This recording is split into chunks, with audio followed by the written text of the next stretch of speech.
All right, it's 12 o'clock. Let's call the Economic Development Authority regular meeting for, what day is today? April 23rd, 2025. Please call roll. Here. Here. Grinde.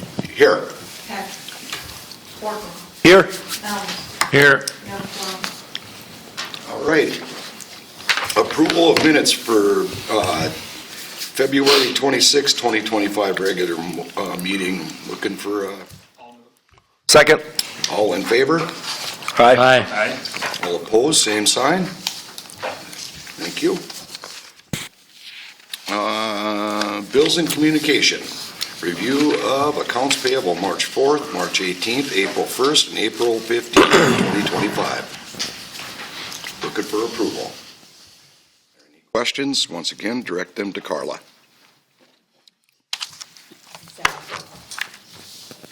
Above our pay grade. I'll move to approve. All in favor? Aye. All opposed, same sign. Thank you. Reports, delinquency updates. None. Good job. Thanks. Directors' reports in your packets. This one's pretty substantial because we Been didn't busy. we didn't have enough content either for March, so it does go back to February. So March and April, we're kind of focused on marketing and development work. So a lot of outreach between partners and businesses, wide variety of topics, nothing particular that stands out, but we do have companies now that are working on expanding and companies that have formed recently, looking for some help, people that are calling about our residential lots, people that are calling about the cannabis ordinance, working on different grants that came up. So lots of different things in the works. Any questions that might be from the report here? I'm not necessarily about the report, but maybe it'd go under unfinished business. I did get the Forks Builders lot, the release of the mortgage, and then I got the signed document. It's mailed, transferring the lot back to the city. So I'm just waiting for the original there. So that at least is done from our standpoint, and then we'll be working with the Community Land Trust going forward. Excellent. Thank you. Thank you, Ron. You bet. All right, any other questions for Maggie on her report? All right, financial reports. Carla. Thank you. Everybody got February and March emailed to them for each fund, and then in the packet is just the cash balances and activity for February and March. Nothing out of the ordinary, just paying bills, collecting rent, collecting loan payments. So any questions? Any questions for Carla? Thank you, Carla. Thank you. All right, social media report. Our social media is doing so well, thanks to Brenda. And just as a reminder, the social media posts are also getting picked up by the Exponent and published that way too, so we're getting 2-for-1 exposure. The numbers are outstanding when you look at the organic reach. So organic means we didn't have to pay any money to do any sort of campaign work to help promote them.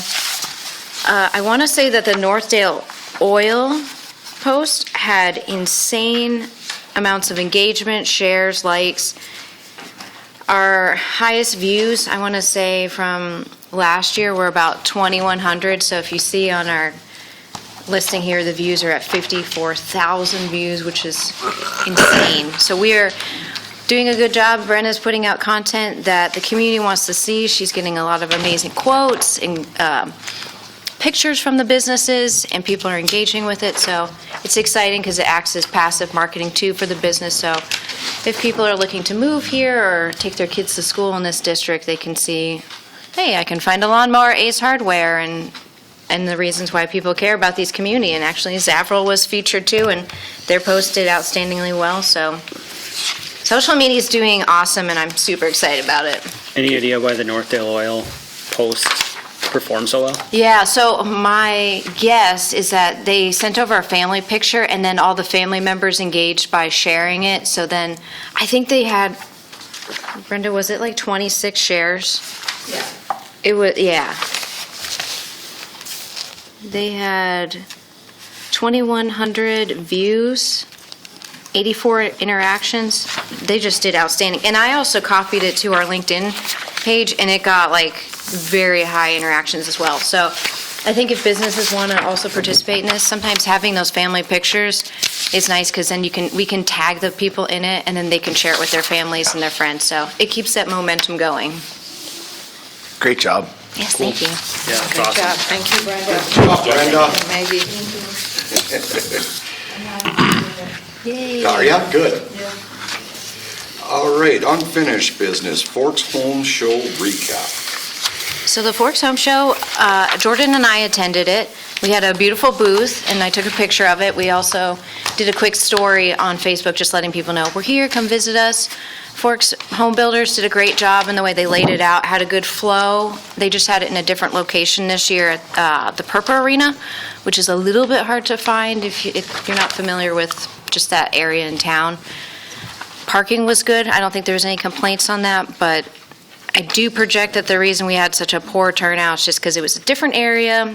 It was kind of cold inside, and I was able to offer some feedback on their survey and just said maybe it might be helpful to bunker with like a bridal show or a home and garden thing, so then there's multiple Entities. Yeah, and then different streams of traffic that might want to see like the bridal home show, and then they go to the home show and they go and see like, the different available other shows in one place, because it's really hard to garner people to attend one thing that they may or may not be interested in.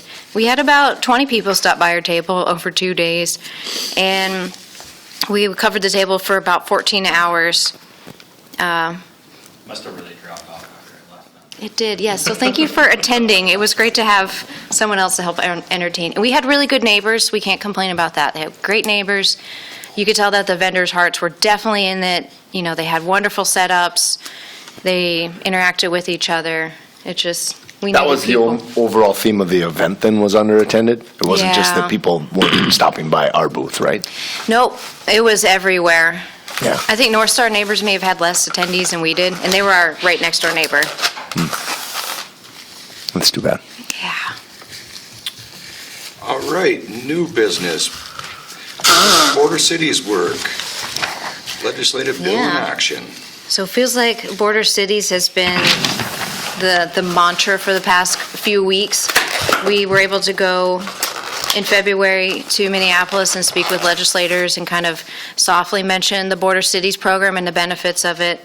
And then Moorhead was kind enough to utilize their resources and staffing to put forth a legislative bill to expand the utilization of the program and to try to increase the funding for it. So there's 5 cities that get it, and the total allocation is $750,000 between those cities, and it's based off of the population amount. And so I think we're like second to highest amount that we get, which is great.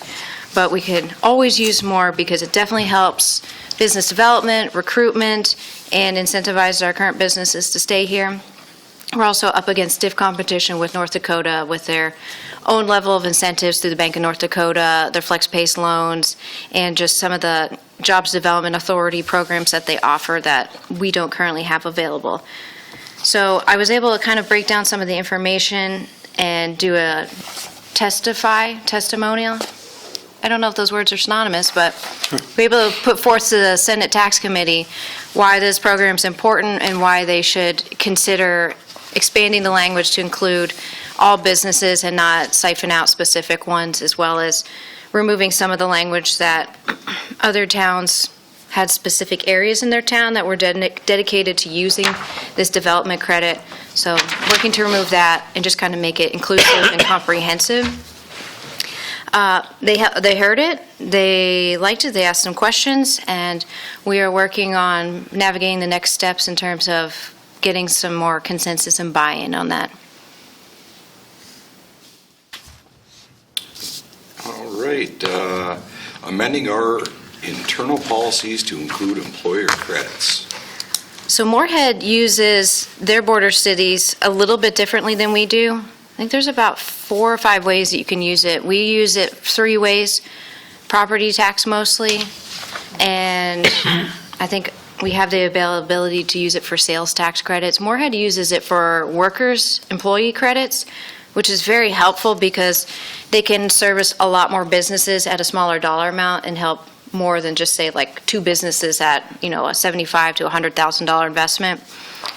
And so I think they put forth, they said around 200 requests a year to deed for this. So I was looking forward to possibly creating an amendment draft, seeing what everyone thinks about expanding our current policy to increase the utilization of this program to cover employee credits, whether that be workers' comp, if there's an opportunity in the future for paid leave, any of that earned safe and sick time, or future credits that are levied. That way we have kind of a broad enough amendment to kind of navigate whatever the state puts forth. What's that look like? Are you saying, like, if somebody has, a small business has earned sick and save time that they're paying out to their employees, this is something that reimburses them back so that they have like a net or okay. I Up get it. to like a certain threshold. So I believe Moorhead does it per employee up to $3,000, if that's correct, or? Yeah, it looks like employee credit, 3,000 Yeah. to 5,000 employee per year. That's the statutory limit right now is 3,000 per employee per year. That part of the request you're referring to, Dan, is at the state. The amendment we're asking for is for that statutory limit to be increased to $5,000 per employee credit. But currently it's 3,000. Yeah, and I think Moorhead has a limit on the total dollar amount each business can receive each year. So it's capped. It's capped at I think it's like 30,000. Yeah, 30,000 is their limit. That would be a suggestion if we were going to consider it here. I would look at is the way we've been using it for capital investment. I think is really good for our community. It's been able to help some businesses when they want to expand be able to get some relief on that property tax increase, the valuation increase for a few years. I wouldn't want us to stop doing that. So we need to kind of probably within our annual allocation find a dollar amount that we're comfortable with that we could maybe allocate to this workers' compensation or employee credit. And we wouldn't want to put all of it, I guess is what I'm trying to say. We want to put all of the funds we have on an annual allocation into that so that when the next business does come that's looking for an expansion, that we do have a way to provide some property tax relief to that. Somehow within that, maybe slicing an extra piece out of the pie for this piece of it so that we can, as Maggie has said, expand how many businesses can receive the benefit of it. Any And then thoughts? how does Moorhead decide who gets the allocation? Do they have enough in their fund? I don't know. Do you know if they have enough in their fund to fund this every year? Like, to what they're doing as to this point? Yeah, they have a larger amount because I think their population's bigger, and they are kind of like us. They're managing the budget that they get. We get a yearly allocation amount, and I believe that they don't surpass it because some of like for us, some of ours allocations carry multiple years, like based on the investment amount for the company. So with the workers' comp, I don't know if each business applies each year for that consideration. My plan was like look at what they've done and talk with them and maybe try to just replicate the same thing and then make sure our policies align. See if it's doable. Yeah, I think Reed's point is good, though. You want to leave enough capital there if there is a big Oh, yeah. investment that we want to be able to help that. Especially if it gets stretched out over X amount of years. Yep. One of the controlling factors Moorhead has that we wouldn't just by statute is Moorhead right now, and that's part of the request as well for the change to statute. But Moorhead, their entire city is not designated as a business as an enterprise zone. They have just different pockets of the community, so it's certain business sectors and different geographic areas of their city that qualify. That's not the case in East Grand Forks. Our entire city can be designated as an enterprise zone within the statute. That was part of kind of the flood recovery of 97 is we were able to expand that geographic area to cover the whole city. So there are certain business sectors that still don't qualify for border cities enterprise zone just by the nature of the business they do. But if it qualifies by business and they're in East Grand Forks, they would qualify. So to your point, Ben, I think that's something we would need to work through is what's an application look like and what are some of the qualifying factors on how much we can provide to each business. I don't have that answer off the top of my head, but I think we could work through that if there's desire for us to. Yeah, I guess I wouldn't mind seeing something along the lines of like, this is what our total amount is, this is how much we need to be putting, this is the amount for this slice, this is the amount for this slice, and then how many people can we actually service, and then deciding how many per business we want to do. Okay. I don't know if it would be based on size of the business or not, and how we would want to do that, or what type of business sector they're in. Well, you'd have to imagine that everybody's going to have, at least if they qualify in the group, ESST time, right? Because, but then again, some of the businesses would have been able to take their current sick time policy and just roll it into ESST time. So if they're in the group, everybody in that group would be able to say, hey, we used ESST time for our. So you'd almost have to limit it, I would think. Workers' comp would be a little bit different because if you have people that got hurt and you were paying out workers' compensation to be able to reimburse some of that, that would be a different story because they were hurt, but. Well, and maybe asking some of the businesses too, what would help them the best in that particular situation too, because I feel like sometimes we've done things and we think it's a really great idea, but then we don't talk to the business and they're going, well, now we already have something else that takes care of this, or this doesn't work for us for these reasons. Well, then now next year, don't they come up with everybody has personal FMLA time, whether your business is one person or Correct. 50 people? Yep. Paid FMLA. So I think it's definitely something worth exploring and putting together. Okay, can do. Well, and if we find out about more heads first and then work backwards, I think Yeah. that would make If more they sense. have, like Yeah. you said, Maggie, if they have the model. Otherwise, we're going to be chasing our Yeah. tail. Yeah. Yep. And they've been great partners to us, so Exactly. it'd be good to strengthen that and see how they And get use it. familiarized with that, then, okay, how do we build off of it? All right. Grow Minnesota program. Okay, so this is our, let's see, we've done this since 2017, it looks like, with the Chamber of Grand Forks, East Grand Forks, through the Minnesota Chamber. So Minnesota Chamber has the Grow Minnesota program, which is a BRE, Business Retention and Recruitment program that they have. And it starts with a survey. The survey goes out to a select number of businesses we would like to capture information. And it gets routed back to the Minnesota Chamber, and they aggregate all the data from all the communities that are participating in this Grow Minnesota program. And then the second part of that is we make visits to the businesses to just kind of capitalize on that survey as well as find out more information. This year's been a little different because they started the program sooner than the chamber would have, East Grand Forks Chamber would have preferred. So the survey went out and we've had low participation rates on it, but we still plan to go out through the summertime and visit with the businesses, with city leadership and the chamber, local chamber leadership and me, just to kind of find out, what's on their mind, what are they looking at, if there's any expansion opportunities, and to basically just kind of re-answer the questions that were on the survey. So the good news is we'll capture that data even if they don't participate in the survey, and we'll be able to relay it to the EDA and then City Council for a presentation.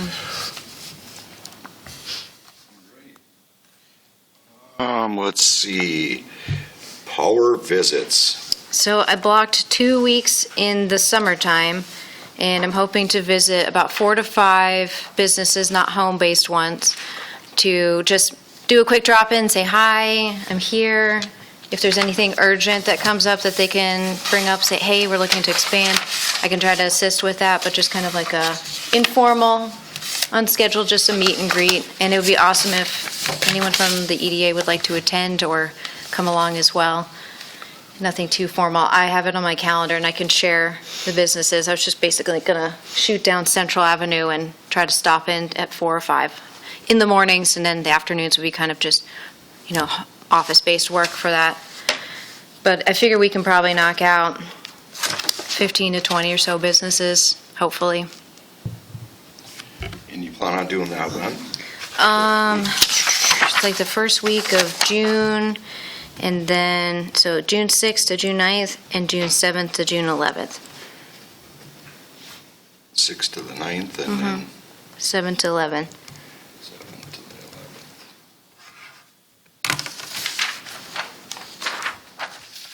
So feel free to attend if you can. And if you can, then I'll share the calendar invite, and it's got the list of just tentative businesses. I tried to make it so they kind of were like clustered together and made sense, so we weren't just driving recklessly throughout the day.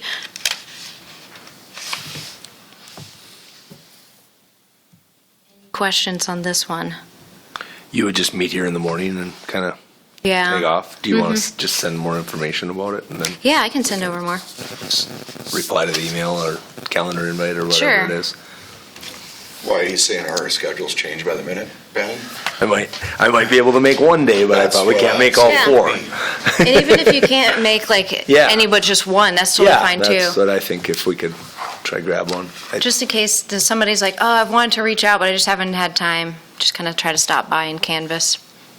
It's a great idea. Thanks. Good job. All right, grant donations funded. We're getting money in, which is exciting. So the Rural Child Care Innovation Program of East Grand Forks, I submitted to Sanford Health a grant request, and they donated $2,500 towards our regrants fund, which is great because now we've hit that threshold of $5,000, so we can officially start to form that regrants board, which it requires, I think, a couple members from the EDA board, 3 city staff, and 4 external members. I think originally we may have had like Diane Blair, I think we had Daniel on it, and I think there may have been another person. So if that sounds of interest, please let me know and we can get you on the board with it. And the purpose of that is to help disseminate the grants through a competitive process to local child care businesses. Excellent. Oh yeah, and I forgot to mention the other one, sorry, with the press release. The Minnesota Business Finance Corporation was generous enough to donate their $1,500 towards our customer relationship management software, the HubSpot product. So that helped reduce the cost of that as well as the implementation. So very excited to have that in, and that was very generous of them. I attended their 504, what's it called, SBA loan training program, so got to have an opportunity to meet with them and talk about their financing products they have available. Excellent. Okay, EDA open house with Northwest Minnesota Foundation. Do we want to do the child care one? Grants, donations funded. Oh, I think I added a secret agenda item that I did not include on here. Sorry about that. Let me get my invisible pen. Oh my God. Okay, it's about the child care provider event. Sorry about that. That's okay, that's okay. I was going to let Carla talk about it because it was so well attended and I was out sick that day, but she was able to champion the event in my absence. So actually, Bree from the Water and Light is the biggest champion on it. She's been the one that's really gotten the donations from banks and other businesses in the area, a lot of the prizes. And so this was our 4th year. We had about 35 people attend. We had a comedian. They enjoyed that. So it was, basically a night out for the providers, get together and talk about with the providers. We talked about, where we're at with the funds. So it's actually just a really nice thing. I know we have a new provider that moved from Grand Forks to East Grand Forks, and they said, they don't do anything like this in Grand Forks. This is so cool. So and they really appreciate it. So it's a very fun event to do, because we also had the 9th grade class at the senior high wrote thank yous to their child care providers back when they had child care providers. And so it was really funny. So so we read those to the people there. They didn't know this was coming, but it was so funny because the kids are like, oh, they make the best hot dogs. And we're like, okay, can we get your secret recipe for your hot dogs? Because it was like 3 or 4 of them, so it was really funny. So that was really thrilling for them to have that. And we had a couple of parents that did specifically for their providers that are providers now. So it was a really warm and appreciative event that they enjoyed, so. Excellent. Okay, now the last one for reals. This one is real? Yes. Okay. EDA open house with the Northwest Minnesota Foundation. So I remember Dale had put forth the idea of having an open house for people to meet and greet with businesses. And I want to say that one may be happening with the chamber / Life Connected event that's happening on Thursday. Is that right?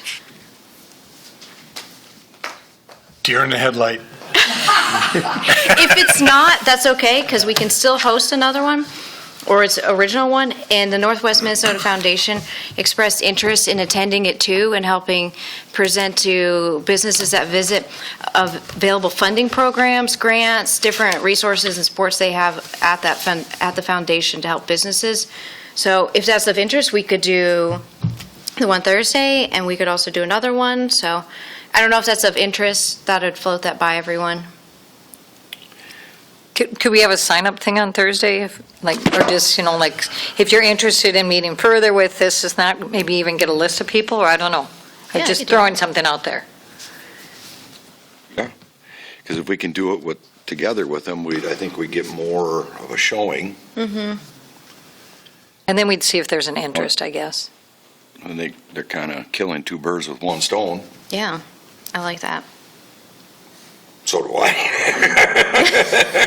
Is Northwest Minnesota Foundation planning to have one, and they're asking if we would be a part of it, or the other way around? The other way around. I mentioned that we had talked about having it, and they're like, ooh, we'd love to join into that somehow and talk about some of our loan programs we have. That's all I have. Anything else? Questions for Maggie, Mr. Gallstead, or Carla, or Reed? Motion to adjourn? All in Second. favor? Aye. Who's opposed? Thank you, everyone.